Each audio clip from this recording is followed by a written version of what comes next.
Good day, class. So this is lecture 3. It deals with market failure and public goods and publicly provided private goods.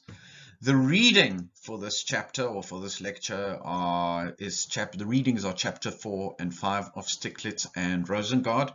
Please do read these chapters. Please do read the prescribed readings. The lectures, we do not go into everything, yet you do need to know the details. So what we are going to cover is market failures and the role of government. So what does government do in terms of market failure? Why does government intervene and how does it intervene? We're going to talk about the redistribution and the issue of merit goods. We're going to look at two perspectives on the role of government. So what should the government be doing?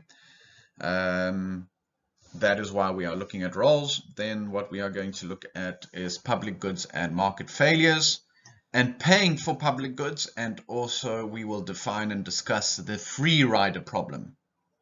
So recall that what we assumed in the previous chapter is that we are essentially dealing with efficient markets where there is perfect competition. So hence the basis of our discussion, or the basis of that lecture, the theory presented, was that we do not have market failures.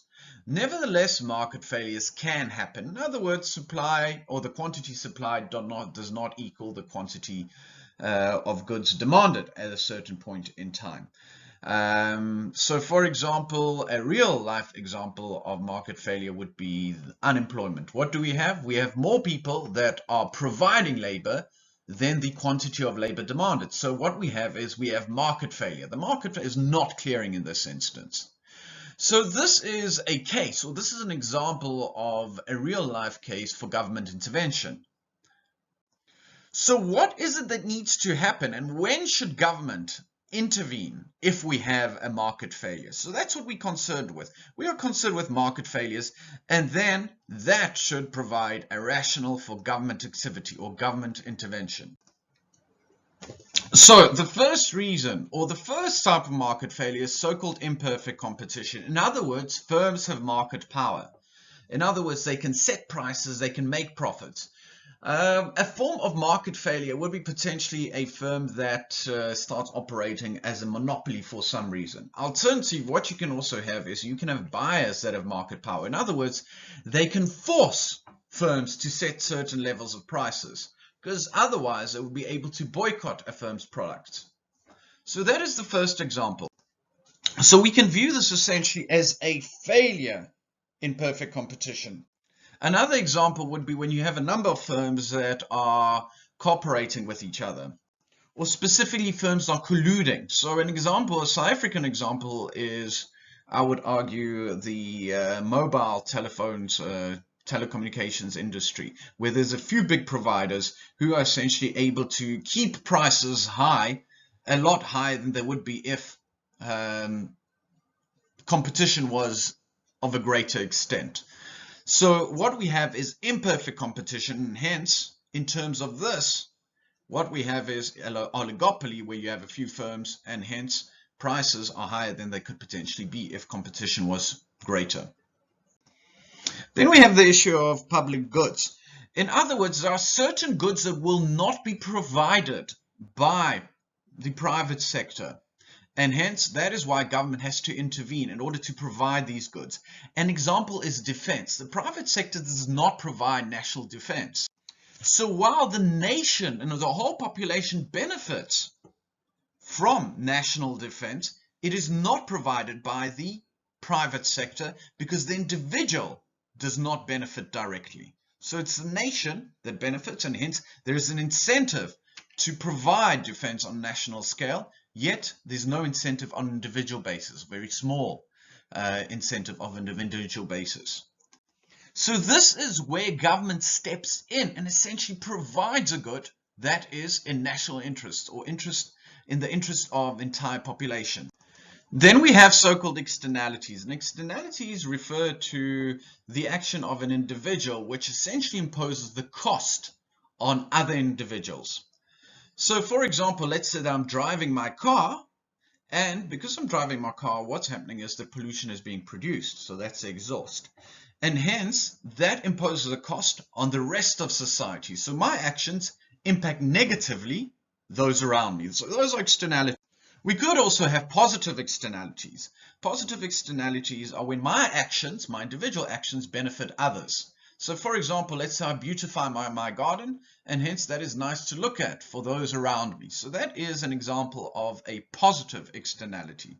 Nevertheless, government is considered with negative externalities. Externalities that arise, or costs that arise due to the actions of an individual or a company that are imposed on others, or other individuals, or other companies, or the economy. So government is concerned with that, and that is a market failure that the government views as a reason to get involved. What we can also have is a situation of incomplete markets. So incomplete markets occur when essentially you have the demand for a specific good, but the supply is insufficient. The level of supply is insufficient. So for example, you have a private insurance sector, and that private insurance sector sells cover for certain types of events, but they might not sell cover for, let's say, politically motivated risks or political risks. So what happens is that government might step in and provide a type of insurance that is required or demanded that is not provided by the private sector. In other words, the level of supply is not sufficient or enough to meet the needs and wants of consumers. There is also the problem of so-called imperfect information. And imperfect information, what essentially happens is that not enough information is being provided by private players in the market. So what government does is it promotes certain types of regulations that promote or require disclosure. So for example, you would see this when dealing with food or the ingredients that go into specific food types that you might buy on a daily basis. In other words, so the market intervenes in order to promote the release of specific information that might be relevant. And imperfect information arises when information is not provided in a sufficient quantity or as much information as should be provided. So governments can intervene and regulate this in order to push the provision of information. And finally, point 6, we have unemployment and other macroeconomic disturbances that government may get involved in order to address, such as a recession where government may spend funds in order to assist the economy in moving out of the recession. So that's point number 6. So now let us start with a discussion of the failure of competition. Why can we have a failure or a departure from a perfect competitive structure in the market? Well, what was perfect competition? We covered that in the first few lectures. This was a situation, or the situation arises when you have a large number of firms that are price takers. Price takers means that they do not have control over prices. But obviously this may not always hold. Okay, what we can have is we can have a monopoly. And a monopoly occurs when there is a single firm that produces a given good. And because it is the only firm that produces that good, it is able to set a price for that good that might be far above the costs of producing, the marginal cost of producing each extra unit of that good. And the reason why it is able to do that is because consumers have no ability or cannot go to other firms to get that specific good. An example would be South Africa's Telkom, which is a telecommunications company, which had a monopoly on the landline market. In other words, if you wanted a fixed line, you would have to go to Telkom. And what is the result of that? The result of this lack of competition is that South Africa has some of the highest telecommunication costs in the world. What you can also have is you can have an oligopoly where there's a few providers of a specific good to the market. What they can do is that they can collude and hence can also act to set prices. In other words, they choose not to compete. What can also happen is where we have so-called monopolistic competition. In other words, there are firms that produce a similar good. They don't differentiate it greatly, and what they compete for is then the consumer base. So there is a level of competition, but there isn't greater differentiation or great differentiation between the goods produced. Restaurants would be an example. They are all producing food with some differentiation. So why is it that we can depart from competition? So what we've outlined here is essentially that there are structures, market structures, that do not conform to so-called perfect competition. So why is it that we could depart from competition? Or from perfect competition, a perfect market structure? Well, first of all, what might happen is that there's a natural monopoly. So a natural monopoly arises when it is cheaper for a single firm to produce the entire output for each of the server than for individual firms to produce that level of output. An example would be a water utility. Why? Because the costs of setting up a water network and the associated plants are so high. In other words, there are high capital costs. So it makes sense for only one firm to provide the entire network. So that arises because of the high capital costs that are involved in providing a specific good. What firms might also do is they might engage in collusive behavior. In other words, they agree not to compete to each other, and in doing so, they discourage competition, and hence also they have a level of price setting power. What we also can have, or what can also happen, are monopolies arrive due to government actions. Again, South Africa's Telkom was granted monopoly status through licensing by the South African government. So this was the only company which was given legally, or which was given the right to provide fixed landlines to the South African consumer market. Also, patents protect the inventions of other people, so hence you cannot produce a good that was invented by someone else for a given period of time. So hence a pharmaceutical patents a specific drug, and for a period of time it is the only company that produces that medication. So hence monopoly status is again granted through government intervention in the form of government action, in the form of a patent in this instance.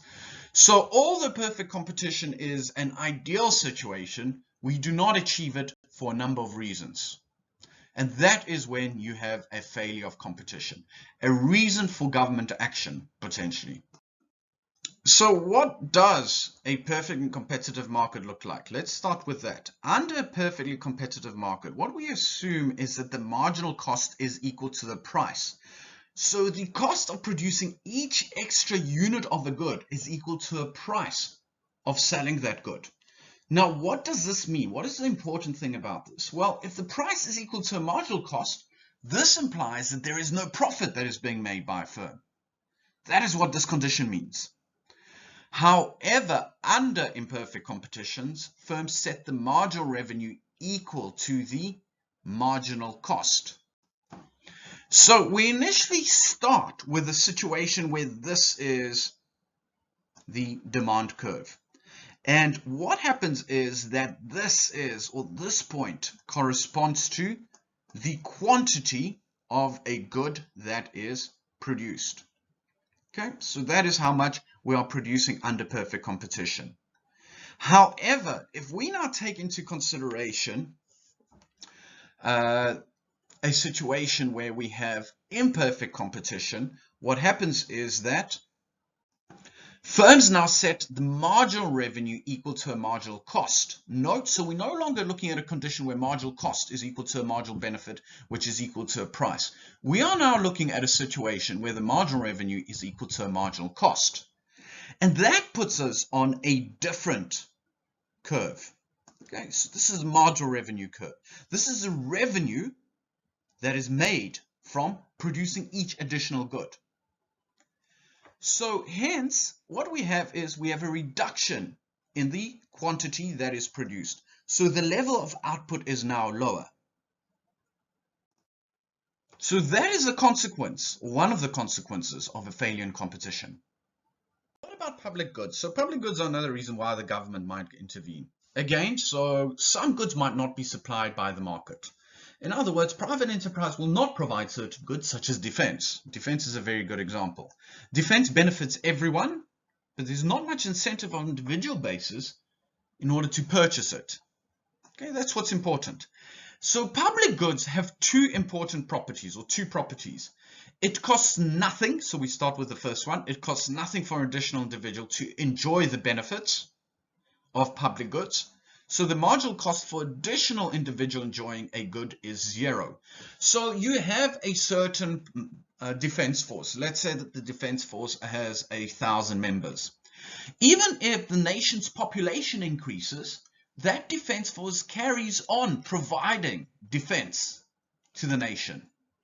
So there is no cost that is associated with additional individuals enjoying protection from the National Defense Force. The second property is that it's difficult to exclude individuals from the enjoyment of a pure public good. So again, what might happen is that if there's a conflict, the Defense Force will act to defend the entire nation and not exclude any individuals. It's simply not capable of excluding any individuals. Okay, so hence everyone benefits from the presence of the Defense Force. And any joiner or anyone that arrives in the UK or anyone that is born in the UK continues to enjoy the protection of the National Defence Force. Another example is a street light. Regardless of how many people stand under the street light, let's say they are all reading, there is 0 cost of having an additional person enjoy the light that is provided by the street light. Similarly, you cannot exclude anyone on a public road from enjoying the light that is provided by the street light. So again, it is non-exclusive. So therefore, there is the need for certain goods to be provided, but the problem is that there is no incentive for the private sector to provide these specific goods. Okay, so for example, a private sector cannot charge an additional person from enjoying light that is provided by a street light, unless it's on a private property, okay, but not on the public. Because no one can be excluded, there is no way of making anyone pay for the use of that light. So hence, that is when government may step in and provide these public goods, because there's no incentive for the private sector to provide goods that are required but are not being provided by the private sector. Then what we have are so-called externalities. Remember, this is we're discussing the reasons as to why government might intervene. What are the motivations for government interventions? So externalities arise when the actions of one individual or one firm can affect other individuals or firms, such as when one firm imposes a cost on other firms but does not compensate them, or alternatively when one firm confirms a benefit on other firms but does not get a reward for providing it. So again, the example that I use is pollution. So a firm might be carrying out an activity, and what happens is that they are pumping pollution into a river.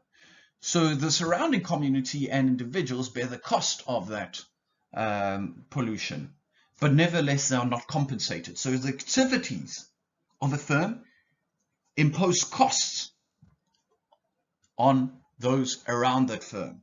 Okay, so that is a negative externality. Instances in which one individual's actions or one firm's actions, this obviously extends to firms, impose a cost on others. Then what we have is we have positive externalities. In this instance, we have one individual's actions conferring a benefit to others. So I think an example is of a positive externality are so-called gated communities in South Africa. So essentially, because the crime rate is so high, some people live in these so-called gated communities. Often not all residents pay for security. So a lot of these gated communities are protected by private security companies. But you might have 60% of households paying for those for that security. But nevertheless, the other 40% also benefit without paying for that. So protection against crime becomes a positive externality, which is paid for by some firms, sorry, not some firms, but some individual households. And this confers a benefit to others that might not be paying for this security directly. But what is important, or what matters from our perspective, is that when we have externalities, resource allocation that is provided by the market is not efficient. So hence, this provides a case for government intervention. Okay, so what might happen is because we have individuals that are not bearing the full cost of negative externalities, such as a company that is polluting a river, they might engage in an excessive amount of that activity that is harmful to the rest and impose a cost on the rest. Alternatively, what may happen is because individuals are not enjoying the full benefits of an activity, we're speaking about positive externalities in this instance, hence there is too little of that activity of the product that is then produced because individuals are not enjoying the full benefits. Okay, so again, we have a case for government intervention. So what are some of the other reasons? Well, we continue with this discussion of why government might want to intervene. So but next we can have incomplete markets. So incomplete markets arise when private markets fail to produce a good or service, even though the cost of producing it is less than what individuals are willing to pay. And this provides a rationale for government activity. A specific example would be insurance and capital markets. So the private market does not provide insurance for many important risks that individuals face. Again, I go back to a South African example. So all the insurance companies obviously operate in the South African market. Prior to the 90s, there was a demand, or there was a desire to have insurance against political acts and such as riots and strikes. Nevertheless, the private insurance companies did not provide these, and this is where government had to step in order to close the gap by providing insurance against politically motivated acts. Okay, so hence the market would insure against many risks, but not some forms of risk. So why are capital insurance markets incomplete? Okay, there are at least three explanations. First of all, innovation. Innovation, for a number of reasons, might not be taking place. In other words, research or funds are not going to research. Why? Because research is risky. There might not be a desired outcome at the end of that process. Another example is, for example, research into military hardware. This is very costly.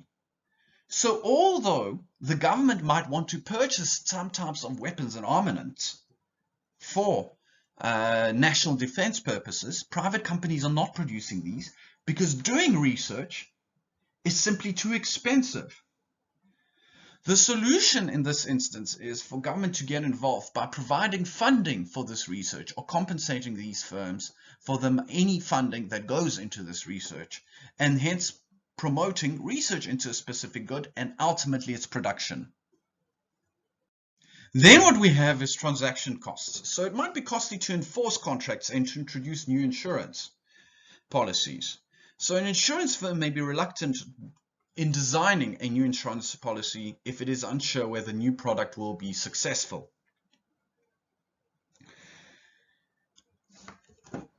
And then what we have is asymmetries of information and enforcement costs. So let's talk about information asymmetries. So insurance firms do not know about certain types of risks. So for example, they don't really know what I do at home and how I drive. They can't monitor that all the time.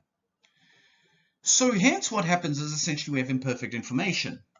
So if companies are less informed, they set the risk premium too high. On the other hand, if there's an underestimation of my behavior, okay, the premium will be too low.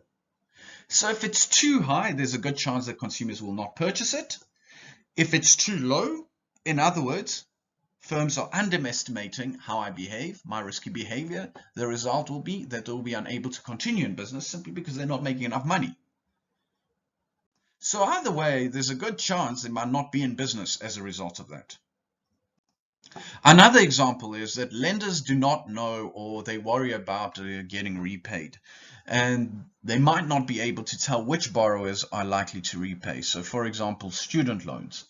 In other words, a lender does not have all information about you. There might be something that they simply can't see that requires you to spend money on, and hence you are unable to repay your debt.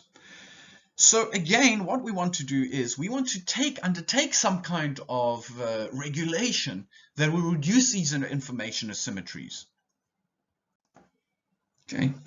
So what governments can do is they can remedy this sort of market failure. They can design loan programs or interventions in capital markets. And they need to bear in mind that they are often less informed. Specifically, government needs to take into account that it is less informed than the borrower. So it needs to design or pass regulations which will reduce these asymmetries of information and also reduce enforcement costs in case somebody is not willing to pay back their loan. So it is easy for companies or lenders to recover their money.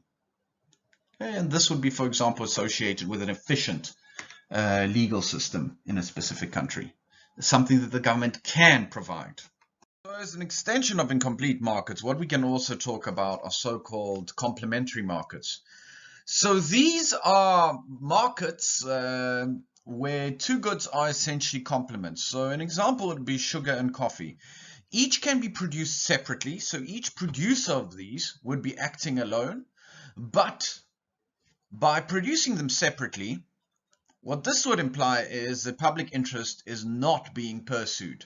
Okay, so it would be better to act together to produce both of these goods, these complementary goods, so that they can be consumed together. So essentially what we are talking about, complements, goods that are complements, that's the term. We're dealing with a complementary market where there are two goods that are usually consumed together and make sense in order to act together in their production. So the idea is that potential producers of these two goods act together, and hence it makes it easier or more efficient to supply these two goods. Usually this will happen by itself. So if coffee producers produce coffee and people drink coffee, they are more likely to buy sugar the more coffee they drink because the two goods are complements. But sometimes market intervention is required nevertheless. Okay, and this is especially the truth or the case in less developed countries. Why? Because less developed countries might have producers that produce one good, but it also makes sense to produce another good, or to produce it together in tandem to complement a given good. This is when government might intervene. So another example would be a country that produces airframes. All right, frames are used in the production of airplanes. However, no real industry for the production of airplane engines exists. Yet it would make sense to produce both airframes and also to produce engines. So what government might do is it might intervene in the market in order to spur or promote the production of a complementary good. Okay, so instead of producing just airframes and not enough engines and no engines, okay, government might intervene to promote the production of also engines, and hence the entire plane can be produced. So this is another example of complementary goods. Goods are consumed together or used together, and also the idea of complementary markets. It makes sense to produce goods together. And in this instance, again, we will have coordination that is required. So what government can do is government can, for example, protect a nascent airplane engine industry by using import tariffs. And hence, what that means is that a given industry can develop to produce a complementary good. So hence, you can have production of both goods. Next we expand upon information failures. So information failures occur when too little information is provided to consumers.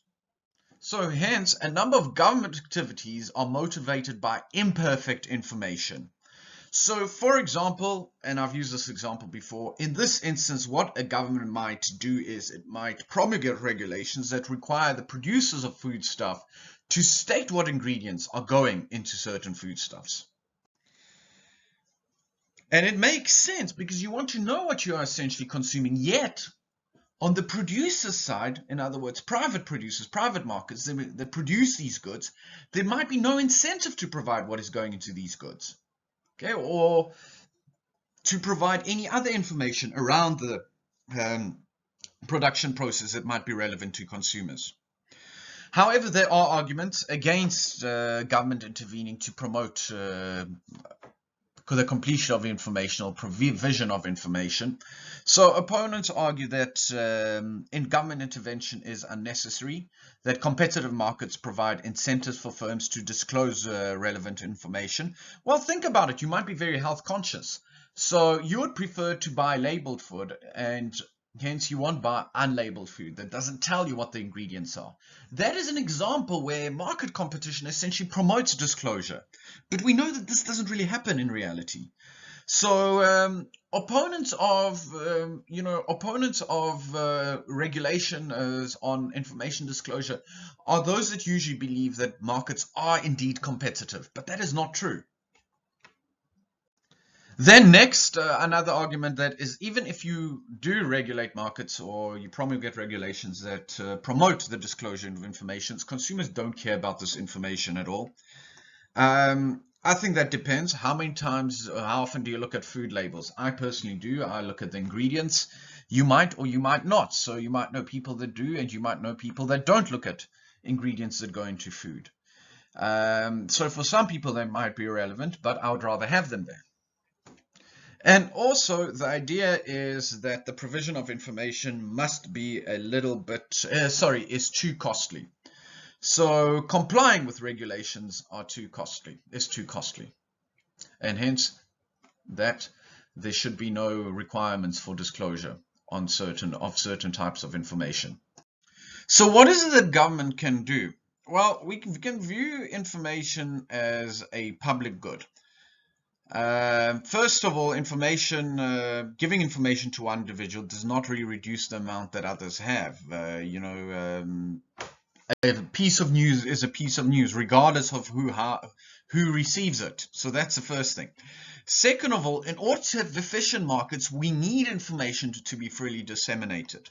So here's an example, right? The only way competition can take place is if there is information or perfect information in the market, or at least some extent of wide information dissemination.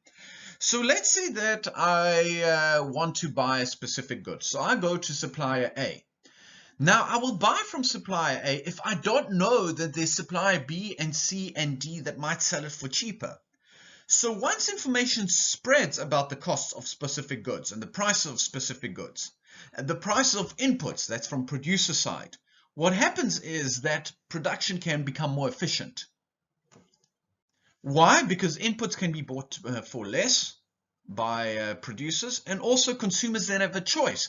They will go to the lowest cost supplier, and by going to the lowest cost supplier, other suppliers will try to lower the prices to match that of the lower cost supplier. So hence then we have a situation where essentially we are competing away profits, and this is one of the requirements for perfect competition. But in reality, what will happen is that markets do not supply enough information. Just like there is an inadequate supply of other public goods. So what is an example? Another example of the private market failing to supply enough information. For example, again, research and development. So what is research and development? Research and development is essentially the production of information. So you are spending money in order to find something out. And that finding something out, or solving a question, solving an issue, is essentially what produces information. The market by itself, however, might not have incentive in order to spend money on research and development. And the reason why is because there is no guaranteed payoff from research and development. So that is when government might need to step in. And then perhaps we have one of the most and well-recognized types of market failures, and that is unemployment. The idea is that under perfect competition, markets should clear, so there should be no unemployment because the quantity of labor supplied equals the quantity of labor demanded. There is no excess quantity of labor being supplied. In other words, if there's an excess quantity of labor being supplied, more people are willing to work, then the amount of jobs are essentially being provided by employers. So this is a market failure. The market is not clearing, and this is a strong argument for government to intervene. Now, In a perfect market, this should not be happening. Nevertheless, it does happen. High unemployment rates have been observed during the Great Recession, and they've persisted and have continued to persist despite government intervention. So we do see unemployment occurring, specifically around crises. We've had the 2008 market crash, 2007, 8, 9 market crash or financial crisis. We're now having the COVID-19 crisis, and the reality is that in instances like this, unemployment goes up, and that is when government intervenes, or at least this presents a case. At the very least, it presents a case for government intervention. However, what we observe is that high unemployment rates continue to persist. So hence, markets are not clearing. Okay? So if the economy is left alone, that's what it suggests, it will not work perfectly, as is argued by classical economics. And even if we achieve Pareto efficiency, there are still two further arguments for government intervention. First of all, income distribution. Income might not be equally distributed across the economy. So competitive markets might give rise to a very unequal distribution of income, where some have most of the resources and others have very little resources. So this is when we enter the realm of welfare programs, and what these welfare programs do is they use money that is paid into the fiscus through taxation in order to redistribute it to those that need those resources most. And that might be done through grants or other programs such as Medicaid. In other words, that government covers bills for the purchases of certain goods by those that cannot afford to pay those bills. Also, individuals might not act in their best interest. So, for example, it might make sense to put money away in case or save money in case you become unemployed, and money for retirement. Often what happens is the individuals don't really think about this, and they don't put money away for a rainy day or for retirement. So what government does is it taxes or charges a premium that is used then as an unemployment benefit should someone become unemployed, or alternatively it goes towards retirement funds. Okay, so in other words, yes, what should happen is that individuals should purchase some goods, but they don't purchase some goods. So the government then compels these individuals to consume these goods or to purchase these goods. Notably, these could be seen as putting money away, these goods, as insurance against unemployment, or the provision of retirement funding. And we can call these merit goods. In other words, goods that the government compels individuals to consume. So now we discuss the role of government within two perspectives. The first is that of normative analysis, and then also positive analysis. So normative analysis argues that, or proposes that, if there are important market failures, there is a presumption that the market will not be Pareto efficient. And hence, there are two qualifications that require a requirement for government to intervene. First of all, there must be some way, or there is some way of intervening in the market to make a Pareto improvement. Okay, so government must intervene in order to achieve a situation or a state of affairs that should exist. And second of all, the second point is it must be shown that the actual political processes and bureaucratic structures of a democratic society are capable of correcting the market failure and achieving a Pareto improvement. So it could be that a market failure exists, but it is not possible to correct it. So the second qualification is that if a market failure does exist, it must be correctable. So first, there must be some way of intervening in order to achieve a Pareto improvement. And then, if there is a way of intervening, it must be possible to achieve that Pareto improvement. So those are the two qualifying conditions that need to exist in order for government to intervene under a normative state of thought. So put it this way, let's say we have many people that are poor in a country. So the first thing is, well, how can we make them better? So we can hand out grants to the population. Okay, so that would be a way of intervening in order to achieve a Pareto improvement. But now we have to talk about the second condition. So if we do start giving grants to those that require them in order to make them better off, will they benefit from those? Okay, will the market failure be corrected? Will resources be redistributed through this intervention?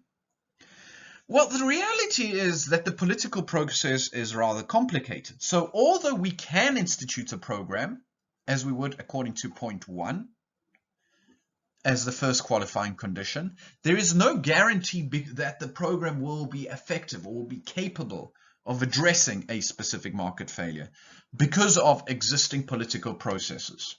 Okay. One of those political processes might be simply corruption. So yes, there is money that's available for grants. So that is some way of intervening in order to achieve a Pareto improvement. But that money is not going to the people that need the most because it is being stolen. And I think this is a very valid example, a very pertinent example in countries that are plagued by corruption. So what we have is positive analysis, and positive analysis argues that economists should focus their attention on describing the consequences of government programs and the nature of the political process. The reason why this matters is that we need to know how effective is a government program, and that we can do by only being able to describe its effectiveness. And second of all, we also need to understand the political process within which that government program is applied. If we understand the political process and we understand its deficiencies, we can tailor government programs that will be more effective. And this is essentially what we are trying to achieve. We are trying to undertake analysis of institutional arrangements by which public decisions get made, leading to designs that enhance the likelihood that public decisions will reflect a broader set of public interests, not just special interests. In other words, we are trying to understand the deficiencies of existing programs within the current political process, and we are trying to avoid these deficiencies and tailor those programs to function within the political process. Or we are trying to change the political process in order to achieve better or have better outcomes of government in terms of or from the government programs that are instituted. So that is how positive analysis comes into it. So positive analysis looks at what is, and on the basis of what is, what do we do with the programs we have and the political process in order to make these better and the programs more effective. So next we turn to chapter 5, and chapter 5 in Stiglitz and Rosengart deals with public goods and publicly provided private goods. So this is the topic of the next chapter. So first of all, the basics. How do we distinguish between private and public goods? We've already touched onto some of these aspects. But nevertheless, it turns out that it is not that simple. Well, it is simple, but we need to elaborate a little bit. So it's simple, but not that simple. Let's put it that way. So first of all, does the good have the property of rival consumption? What is rival consumption? Rival consumption is if a good is consumed by one person, it cannot be consumed by another. So think about it this way.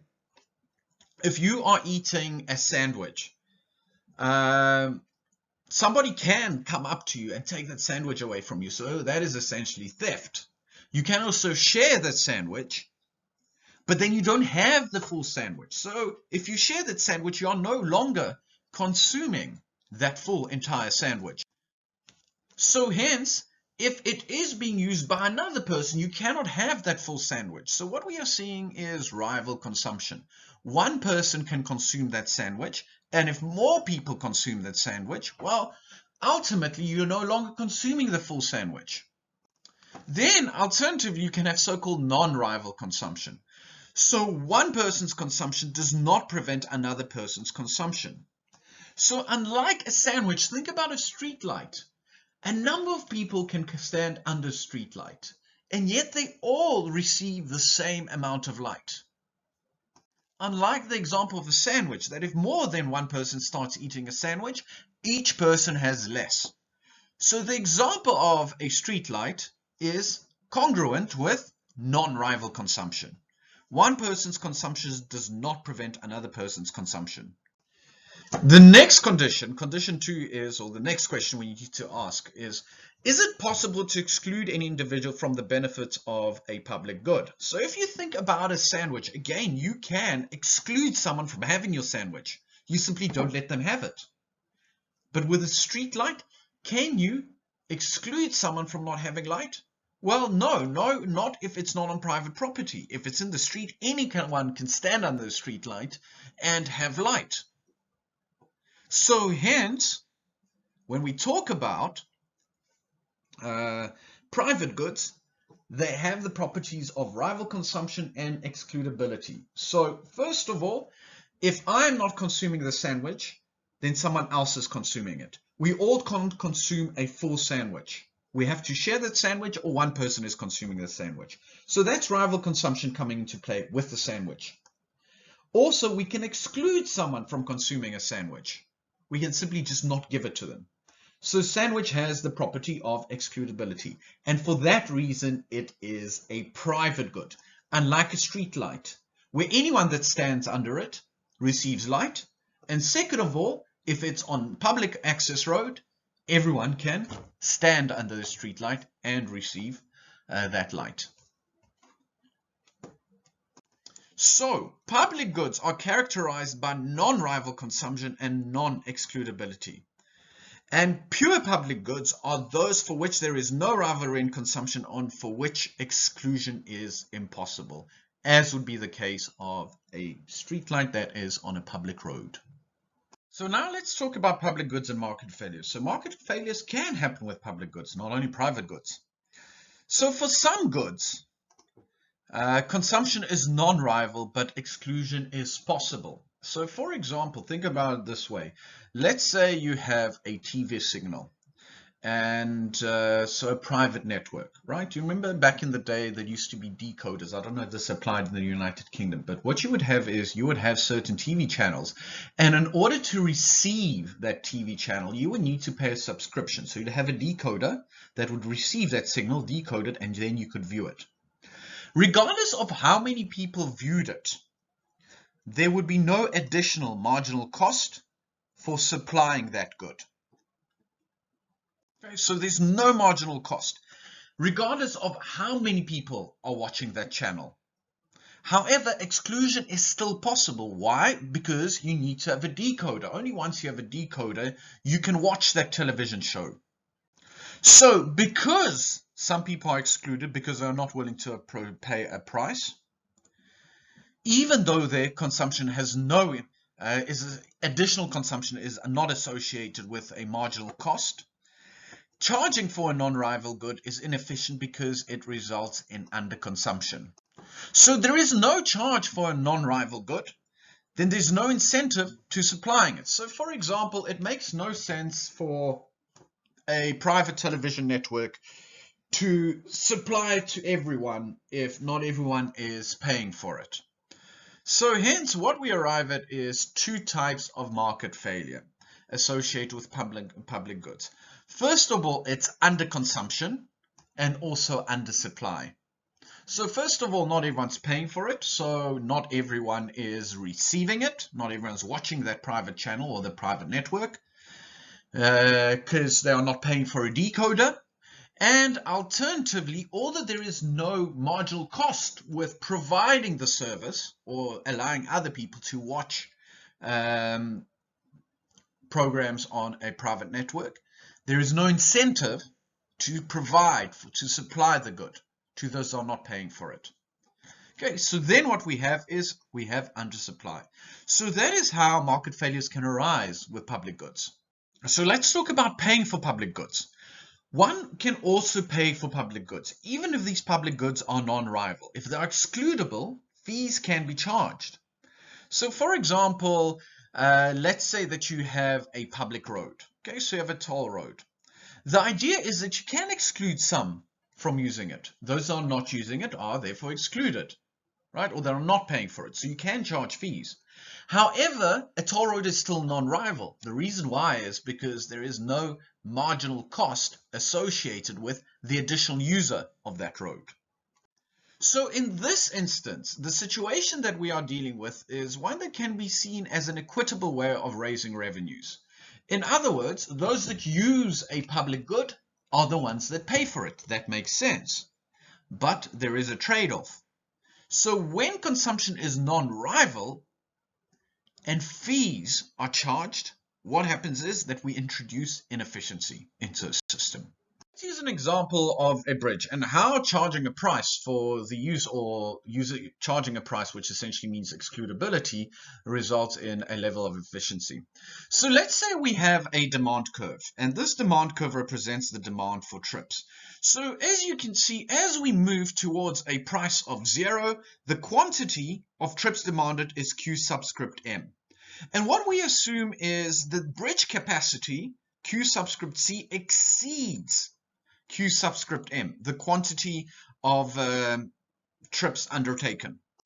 Because capacity exceeds the quantity demanded, what that means is that the capacity is large enough in order for the bridge to be a non-rival good. In other words, there's so much space for everyone to cross that bridge by driving a car over it, that regardless of how many people use the bridge, no one is excluded. There's no congestion as a result of that.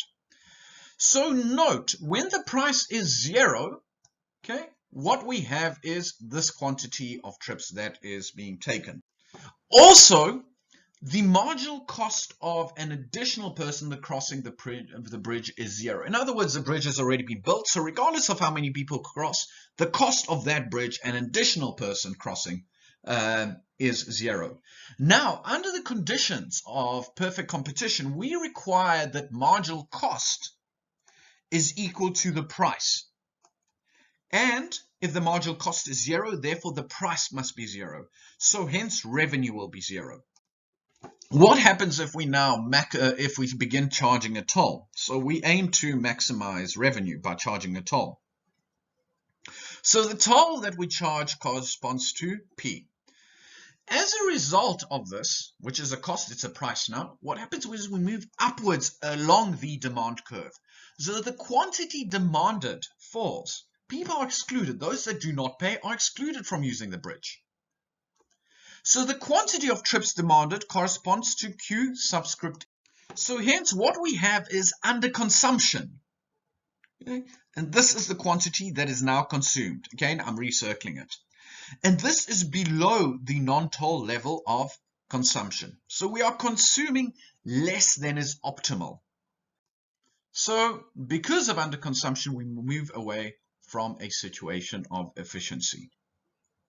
Think about it this way. You can take a roundabout way, or in real life terms, you can take a roundabout way to get to a destination, or you can cross the bridge. So now, because if you have to pay for the bridge, and you don't have the money to pay or are unwilling to pay, what happens is you have to go take the roundabout way. So in reality, you can see where the inefficiency comes in. The quantity of trips undertaken is lower than it would be if no price was charged, if no toll was charged, to be specific. So hence, a fee results in underconsumption. So now let's talk about the so-called free rider problem that applies in the instance of public goods. So most public goods, so think of healthcare and specifically national defense, have the property of non-excludability. So hence, you can't really ration the provision of these goods by placing a price on them. So basically, whether you pay taxes or not, there is still a national defense force that protects a country. So you still benefit from the provision of that good, whether you're paying for it or not. What is the implication of that? The infeasibility of rationing by the price system implies that the competitive market will not generate a Pareto efficient amount of the public good. So where the free rider problem arises is because you can benefit from the provision of a public good and you do not need to pay for it.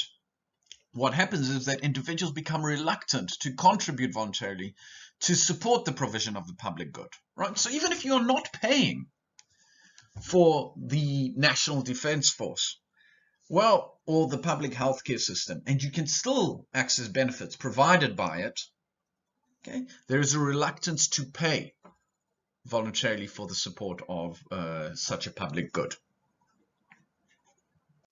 So hence, if there is no price rationing mechanism, the good is unlikely to be provided privately. So if there's no price that is paid for it, then there is no incentive for it to be provided privately.